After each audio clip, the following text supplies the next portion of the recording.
Bonjour à tous, ou bonsoir à tous et bienvenue ici même Bastien Labou dans cette émission Zigzag, l'émission culturelle de la chaîne, l'émission qui part un petit coup à droite, un petit coup à gauche, mais en tout cas l'émission qui reste sur ses rails. Voilà, on va dire ça comme ça. Aujourd'hui, on a le plaisir d'avoir avec nous un pasteur. Il s'appelle Pasteur Steve. Et Steve comment? Steve Kunda. Steve Kunda, excuse-moi. Alors, bonjour pasteur, hein, moi je m'appelle pasteur. Hein, et tu es à La Réunion depuis peu. Hein, exactement. Et pour prêcher dans la religion évangéliste, c'est évangélique. Ça évangélique. Hein. Alors d'abord, toi-même, pasteur en tant qu'homme, hein, qui est le pasteur Steve? Alors, merci en tout cas de l'invitation de cette émission, toutes les personnes qui nous regardent. Je suis Steve Kunda, marié à Deborah Kunda, donc père de 4 enfants, donc de 7 ans à 11 ans. Donc voilà un petit peu qui je suis. Comment t'es arrivé dans la prière, dans la religion, si on peut dire le pastorat, on peut dire comme ça? Bien sûr, le pastorat, oui, ça se dit. Comment je suis arrivé, je dirais, c'était pas un choix, ce n'est pas une volonté personnelle ou propre. Je dirais plus, ça a été une vocation, d'autant plus que personnellement, je ne voulais pas de Dieu. Dieu m'intéressait pas, du moins la religion chrétienne ou le christianisme. Ce n'était pas quelque chose qui m'attirait particulièrement. Donc je suis vraiment arrivé suite à une visitation que j'ai eue de Dieu, du Seigneur Jésus. Et à cette époque, j'avais 19 ans. Donc il y a 20 ans en arrière, et après cette visitation dans ma chambre, alors c'est là où il y a eu un déclic total et ma vie en fait a changé radicalement. Tu es né au Congo, hein? Exactement. Tu es venu en France et à Paris plus précisément dès l'âge de 8 ans. 8 ans, hein? C'est ça. Et c'est là, de 8 ans jusqu'à 12 ans, où ta vie a presque basculé parce que tu n'étais pas un enfant comme les autres. On peut dire ça comme ça, j'étais un enfant comme les autres, en même temps pas comme les autres. Pourquoi? Parce que tout enfant à cet âge-là, généralement, on cherche plus à s'amuser. Il y a l'insouciance et on s'amuse dans les copains, on sort. Et sauf qu'à l'âge de 12 ans, oui, malheureusement, suite à une circonstance, ma vie a basculé un petit peu parce que j'étais influencé par les amis du collège qui m'ont poussé à fumer. Malheureusement pour moi, c'était ma première fois. J'avais jamais fumé une cigarette, je connaissais pas du tout. Et là, c'était même pas une cigarette, j'avais fumé pour la première fois. Si je peux le dire, c'est un peu familier, c'était carrément un pétard. Ouais. Et là, malheureusement, ça m'a mis aussi en pétard parce que ma tête, elle est un peu disjonctée. Et puis, suite à ça, il s'est passé certaines choses qui n'étaient pas forcément louables. Et à partir de là, je commençais vraiment à m'enliser dans la délinquance. D'accord. Tu m'as dit tout à l'heure en aparté, lorsqu'on était de l'autre côté, que quand tu étais au Congo, on respectait les gens, on respectait sa famille, on respectait aussi son professeur à l'école, alors qu'à Paris, c'était complètement différent. Donc tu étais vraiment bousculé, déboussolé presque, arrivé à Paris. Comment tu as fait pour gérer tout ça? C'est pas évident parce qu'il y a ce choc de culture, qu'on le veuille ou pas. Chaque civilisation, chaque continent, chaque pays a sa culture, a ses traditions, a sa législation, sa manière de vivre. Et c'est vrai qu'en Afrique particulièrement, il y a vraiment l'accent est mis sur le respect. Le respect des vieillards, le respect des anciens, le respect des aînés. Donc, notamment en Afrique, par exemple, quand on a une personne qui est plus âgée que nous, généralement, on ne l'appelle pas directement par son prénom. On met un préfixe. Hein, par exemple, au Congo, puisque je suis d'origine congolaise, d'un père congolais et d'une mère angolaise. Au Congo, par exemple, lorsqu'on est une personne plus âgée, on met le préfixe IA pour en fait, qualifier en fait, la différence qu'il y a entre la personne et moi, notamment, qui impose quelque part un respect. Et c'est vrai aussi lorsque nous sommes dans l'institution scolaire, à l'école aussi, quelque part, le professeur devient un peu le substitut du père, des parents. Donc il y a ce respect envers le professeur parce que lorsqu'on se comporte mal face au professeur, automatiquement c'est apporté auprès des parents. Les parents aussi, ils nous font une remontrance derrière. Donc on avait plus intérêt à bien travailler à l'école, d'autant plus aussi des fois il y avait des frais de scolarité, donc c'était important l'investissement que les parents faisaient. Il fallait amortir cet investissement en bien travaillant, bien sûr. Et c'est vrai qu'en arrivant ici en Europe, lorsque j'étais jeune, c'est assez particulier, la familiarité qu'il y avait avec le professeur déjà. Et puis dans ce pays de droits de l'homme, il y a cette liberté d'expression où chacun peut s'exprimer, dire tout ce qu'il pense, que ça soit bien ou mal, il a le droit. Ben, malheureusement, ça créait un petit peu un fossé, c'était un choc de culture au départ, c'était un choc de culture, et ce qui fait que petit à petit, ça créait un peu cette atmosphère, cette ambiance. Et bien entendu, après quelques années, à 19 ans, hein, ta vie bascule, tu te retrouves devant Dieu, hein, à prier Dieu, à lui parler, à lui dire je t'aime, et à commencer à communiquer avec lui et avec les hommes à partir de 19 ans ou bien plus tard? Non, 19 ans, parce que concrètement, je ne voulais pas de Dieu. Je ne voulais pas de Dieu. La personne qui m'a parlé, je commençais plus à m'orienter vers l'islam. Bon, aussi normal que cela soit-il, parce que généralement quand on habite dans les banlieues parisiennes, on est plus, c'est souvent, on est plus sous l'influence un petit peu des communautés musulmanes qui y sont. Donc l'entourage était aussi beaucoup composé de beaucoup de musulmans, et même si c'était pas forcément plus engagé que ça, donc on est plus ou moins attiré. Il y a plus cette attirance qui est là. On est plus aspiré par ça. Donc j'avais plus un penchant en fait vers l'islam. Et je me suis orienté aussi véritablement à l'islam. Mais vers mes 18 ans et demi, 19 ans exactement, on m'a parlé de Jésus, on m'a parlé de Dieu, de Jésus particulièrement, et je ne voulais pas entendre parler de Jésus. Et cette personne qui m'avait parlé de Jésus, je me suis retrouvé à gifler cette personne. Et l'ironie du sort, c'est que 2 semaines après, là j'ai vraiment une visitation dans ma chambre. À l'époque, j'habitais chez mon grand frère, Martin Kunda, à Goussainville. Et là, dans ma chambre, le Seigneur m'apparaît. C'était vraiment une vision. Voilà, c'est pas physique, c'est vraiment une vision. Le Seigneur m'apparaît dans ma chambre. Et moi, à l'époque, j'étais jeune, donc j'étais bercé dans le rap. À l'époque, j'avais des sonorités la rap boxe américaines. Aussi, hein. La boxe aussi, parce que je pratiquais la boxe. Ah ouais. La boxe taille, du kickboxing. Et je faisais aussi du rap. On avait un groupe qui s'appelait ZKai, avec des acolytes à moi. Et puis, et j'étais aussi bercé un peu par toute cette musique, en fait, cette culture hip-hop américaine. Urbaine, avec des sons comme Public Enemy, vraiment des gens qui avaient la niaque, qui étaient là pour dénoncer un peu le système, tout ça. Les Wu-Tang, Method Man, Redman, DMX. Donc vraiment, toute cette musique, en fait, qui m'a influencé. Et puis, là, je me réveille au matin. Ma vie change radicalement et j'ai plus envie de continuer à faire du rap. Je prends les CD que j'avais, je les casse. Je prends toutes les musiques que j'avais, du soukous, musique africaine, congolaise. Je casse cela. J'avais une panoplie en fait de marques de vêtements qui malheureusement étaient un peu illicites. La manière dont je m'étais procurer ces choses. Je mets tout ça à la poubelle sans donner quoi que ce soit. J'ai arrêté de fumer, j'ai arrêté de boire. Et là, radicalement, tout a changé. Voilà. Et là, c'est là que commence véritablement ta vie, on va dire. Tout à fait. Voilà. Et ça a commencé comment? Par des prédications, par des chants, hein? Peut-être aussi.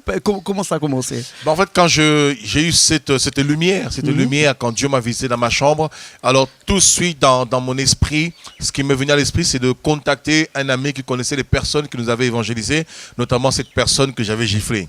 Alors c'est alors qu'elle m'a convié. Elle m'a donné l'adresse de l'église où elle se réunissait.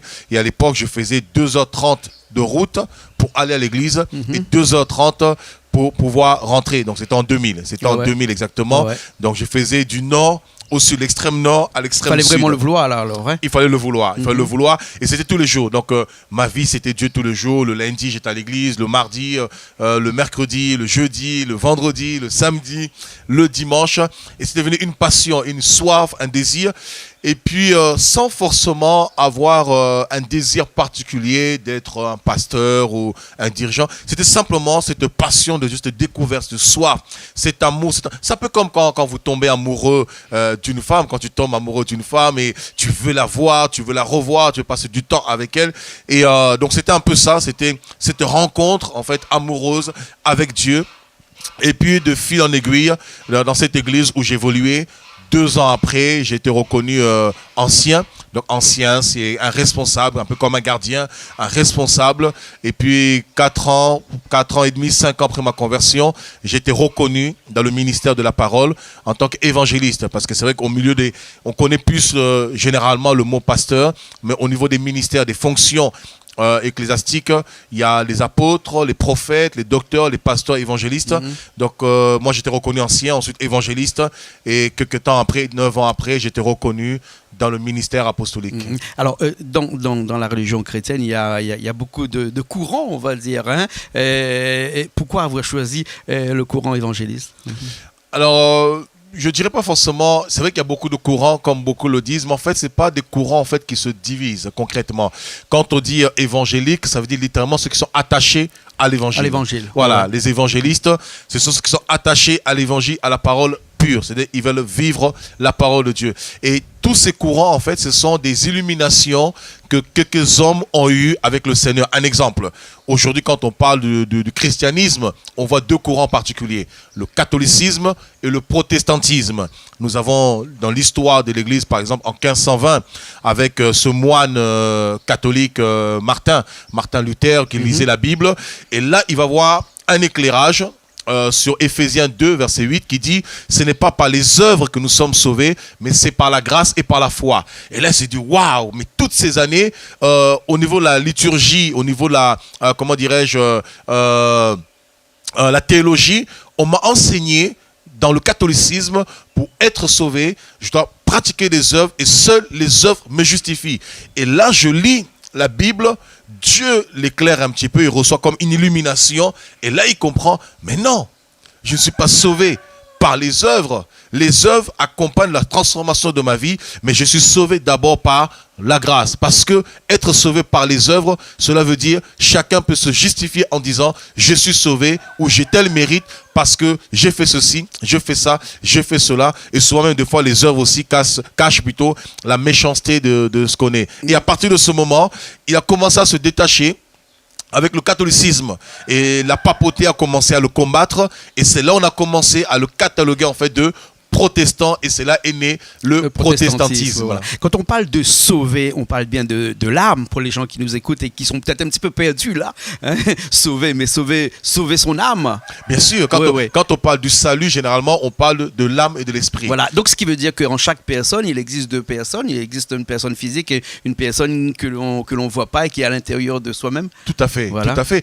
La preuve qu'il existe deux personnes. Est-ce que ça t'est déjà arrivé, par exemple, de te dire « Waouh, c'est moi qui ai fait ça ?» Ouais. Ça t'est déjà arrivé? Oui, bien sûr. Alors pourquoi? Parce qu'on se rend compte que c'est moi. C'est parce qu'on se rend compte finalement, il y a ce que je suis, ce que je connais de moi, et l'autre part de moi que je ne connais pas. C'est comme si je venais de me découvrir. Je me redécouvrais en fait à nouveau. Et chaque être humain, en fait, nous avons l'enveloppe physique, l'homme physique, l'âme bien sûr, où il y a la volonté, mais nous avons aussi l'homme intérieur, l'homme spirituel, parce que nous sommes un esprit, et l'essentiel dans l'homme, ce n'est pas que l'enveloppe physique, l'essentiel dans l'homme, c'est son esprit qui est en lui. D'accord, alors donc on nourrit l'homme physique avec de la nourriture que l'on voit tous les jours, mais ça. De quoi nourrit-on cet homme que l'on ne voit pas, qui est l'homme esprit? L'homme esprit est nourri particulièrement déjà de la présence de Dieu, parce que sans Dieu, cet homme ne peut pas se nourrir. Pourquoi? Tout comme le corps physique a besoin d'un aliment physique pour se nourrir, le corps spirituel, l'homme spirituel a besoin aussi de la spiritualité pour se nourrir. Et cette spiritualité d'abord, c'est Dieu. C'est la présence de Dieu. La présence de Dieu comble l'homme spirituel. Et bien sûr, après, il y a le fait de lire la parole de Dieu, le fait de prier. Et à chaque fois que nous prions, nous lisons la parole de Dieu, cela permet en fait de perfectionner, éduquer l'homme intérieur qui est en nous, l'homme spirituel. Pourquoi? Parce que nous avons un homme physique. Un exemple, quelqu'un par exemple qui a grandi pendant 30 ans, aller en boîte de nuit, il a pris comment on appelle ça, des réflexes. Cette personne a des réflexes dans son langage, dans sa gestuelle, etc. Donc c'est vrai que quand même la personne rencontre Dieu, il y a son homme spirituel intérieur qui est parfait. Parce que l'homme spirituel, l'homme intérieur qui est créé selon Dieu est parfait.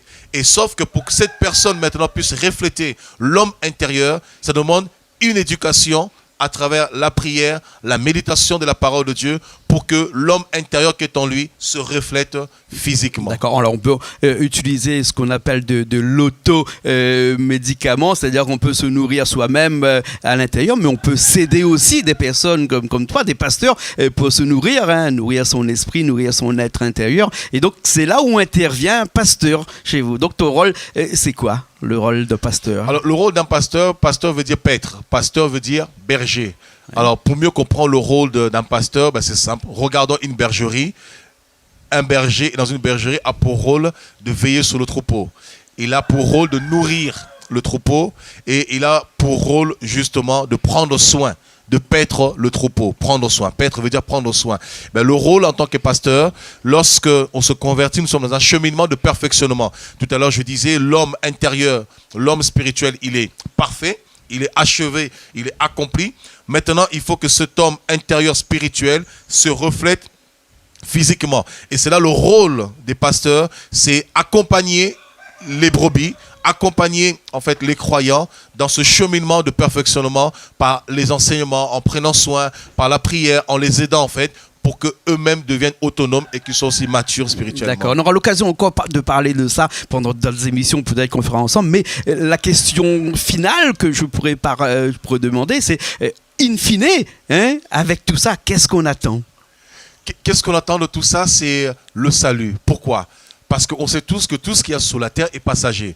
Rien ne demeure éternellement sur la terre. Tout est passager. Le corps a un commencement, a une fin. Mais nous savons tous que l'esprit ne meurt pas. L'esprit vit toujours.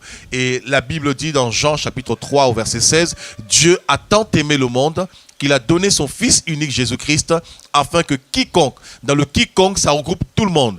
Noir, chocolat, juif, indien, blanc, vert, tout ce qu'on veut. Enfin, que quiconque croit en Jésus soit sauvé et ait la vie éternelle. Le but de tout ça, c'est que nous ayons la vie éternelle. Tout comme lorsque nous travaillons sur la terre, nous travaillons dans un but précis, c'est d'avoir notre retraite plus tard, lorsqu'on n'aura plus la force de pouvoir travailler. Ce que nous faisons, ce cheminement spirituel en tant que pèlerin sur la terre, a pour but de préparer la retraite spirituelle, l'éternité avec Dieu. Bien sûr, bien entendu, si nous faisons ce choix délibéré, volontaire, de suivre Dieu, de cheminer avec lui, et in fine, ça sera l'éternité qu'on appelle généralement le paradis. D'accord, merci beaucoup, avec la grâce de Dieu, bien entendu. Bien sûr. Merci beaucoup, pasteur. On aura l'occasion d'en parler beaucoup de l'église évangéliste sur Canal Austral, bientôt, puisque maintenant que tu es là, on va te garder, parce que tu restes à la Réunion quand même pas mal de temps encore. On va te garder un petit peu pour nous expliquer un petit peu comment faire pour devenir meilleur. Pour devenir meilleur. Voilà. Merci beaucoup. Merci à vous. Merci beaucoup. Merci. Et nous, on se retrouve la semaine prochaine dans une nouvelle émission.